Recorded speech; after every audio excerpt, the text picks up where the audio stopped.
Voltamos com o Espaço Público, agora 8 horas e 48 minutos. Segue aí a temperatura 20 graus aqui em Porto Alegre. Hoje é terça-feira, dia da gente receber para um bate-papo aqui no estúdio Antônio Carlos Frachelli, para falar naturalmente de economia. Frachelli, a gente fala sempre de economia, um pouco de política. Exatamente. E também é o caso de hoje.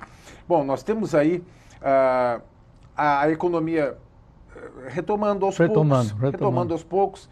E a grande questão é, que tu colocas até no teu blog, se a população já começa a sentir isso de alguma forma. Lamentavelmente não. Ainda não. 64% da população não percebe que a economia está se recuperando. Não vê ainda mérito algum no que nós estamos convivendo. Talvez 25%, 26% da população esteja percebendo, mas a grande maioria não está percebendo. E as ações nessa retomada, a questão da inflação, né, está sendo controlada de alguma forma, e o papel do ministro da Fazenda, Henrique Meirelles, que também está, pela tua análise, aparecendo bastante na mídia atualmente. Eu faço taxação dos 4 jornais do centro do país, né? O Valor, o Estadão, a Folha e o Globo. E é um trabalho diário, eu acompanho também os vídeos. E me chamou a atenção ao fazer o recorte dos jornais em papel, eu faço também a taxação na internet, sim, mas em papel, que a quantidade de páginas de jornais direcionadas à figura do ministro tinha mudado. E aquilo começou, isso nos últimos 15 dias por aí. E ao mesmo tempo eu comecei a perceber também muito mais a presença dele na televisão. E na televisão me chamou a atenção, por exemplo, o detalhe de que houve um programa que ele se apresentou, eu imaginava bem, serão as perguntas que eu gostaria de fazer, que eu vou ouvir a resposta agora. Mas não, o jornalista encaminhou para tentar trazer a história dele desde a época que ele morava na Nova Inglaterra. A Nova Inglaterra, aquela região lá de Boston, nos Estados Unidos. Eu estive lá nos anos 70, exatamente onde ele comandou o banco. Então ele teve um espaço para contar como é que ele veio ao Brasil e a partir de toda a experiência dele, né? Então as perguntas não eram se as reformas iam funcionar ou não, é como é que o senhor ministro teve toda essa trajetória e chegou até aqui. E a ideia é que temos aí, a princípio, um novo candidato à presidência. Pode ser um nome aparecendo. Olha, há insinuações nesse sentido, né? No meio das entrevistas, quando ele vem a São Paulo, eu noto assim que o jornalista faz uma pergunta e ele contorna, né? Ele contorna, deixa para depois. Mas nessa semana eu já comecei a perceber ele começando a dar respostas objetivas. Em março eu vou me pronunciar sobre uma possibilidade dessas. E ele também já vem analisando as pesquisas de opiniões que estão aí.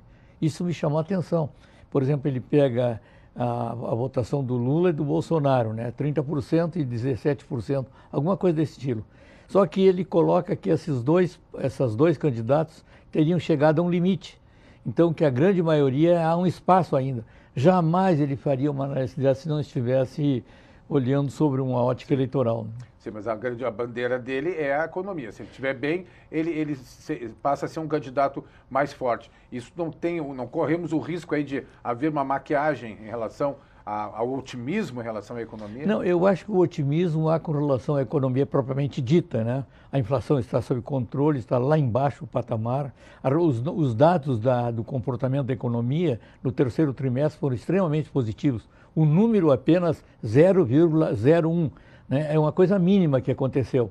Só que como a agricultura teve um excelente desempenho no primeiro semestre, a partir do terceiro trimestre, a indústria começa a ter um crescimento forte, o comércio começa a ter um comportamento forte. E um analista da Fundação Getúlio Vargas e IBGE chamaram a atenção, é importante analisar a economia sem o agronegócio.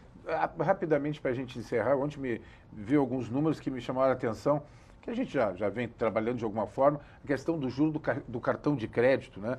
No Brasil, por ano, 338%, 12% nos Estados Unidos, mas tudo bem, é Estados Unidos, mas na Índia, 40%.